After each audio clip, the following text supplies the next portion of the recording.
Report Tom Cruise trying in vain to go undetected in a future where personal surveillance is literally everywhere.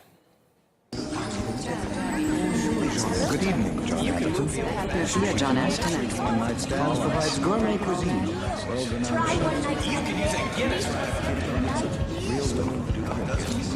Well, one company which is alarmed by the ever-increasing level of surveillance has invented a way to remain largely anonymous. Those glasses you see work to hamper that of facial recognition software, hiding your ID in the process.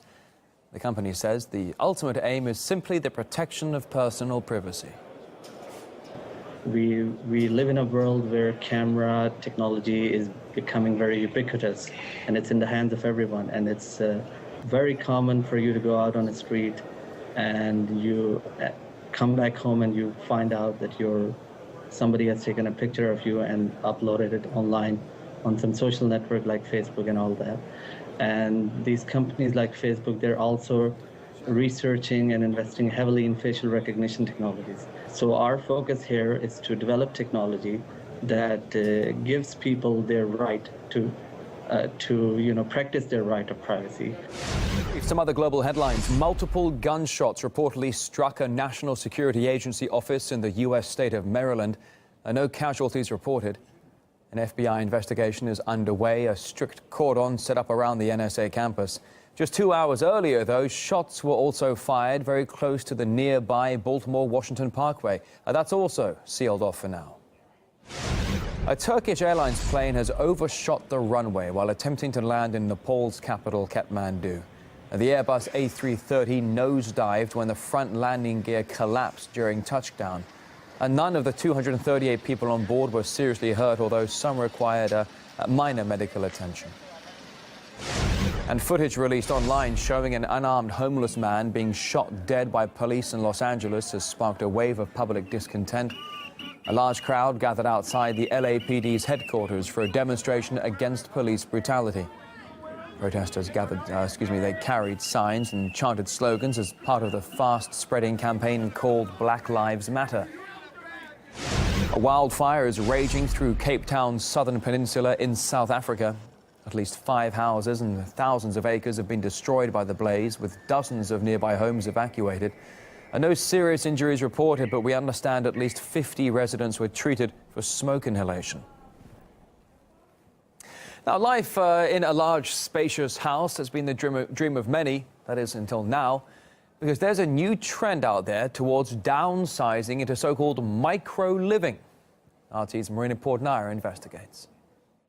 New York City's architecture is best known for its high-rise buildings, but living inside one of them is growing more and more unaffordable for most New Yorkers. To counter this problem, developers are constructing New York's first micro-apartment complex right here on the east side of Manhattan. It's called My Micro NY. Instead of building from the ground up, prefabricated modular units will be made in Brooklyn, transported here, and stacked into place.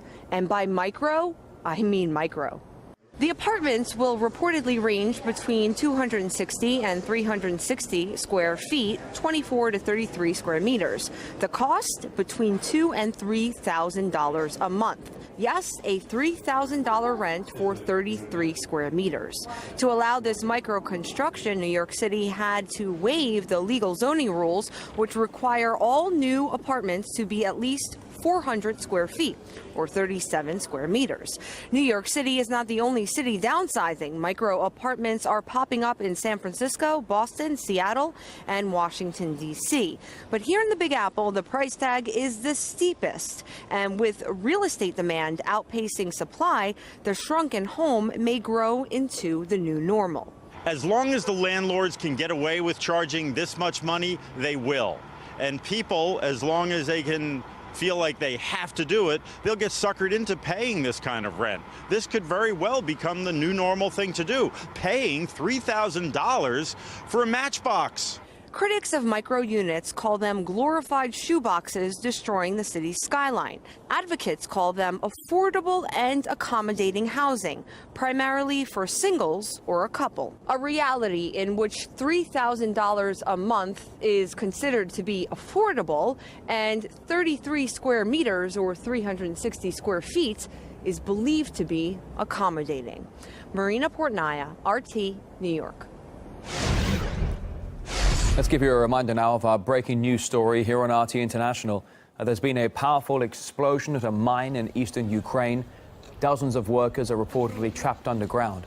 Earlier today, the parliament speaker in Kiev said 32 miners had been killed, but authorities in eastern Ukraine have not confirmed these reports. So far, only one person has been confirmed dead and at least 14 wounded. And we're closely following the breaking news story here on RT International. We'll bring you the latest as soon as we get it.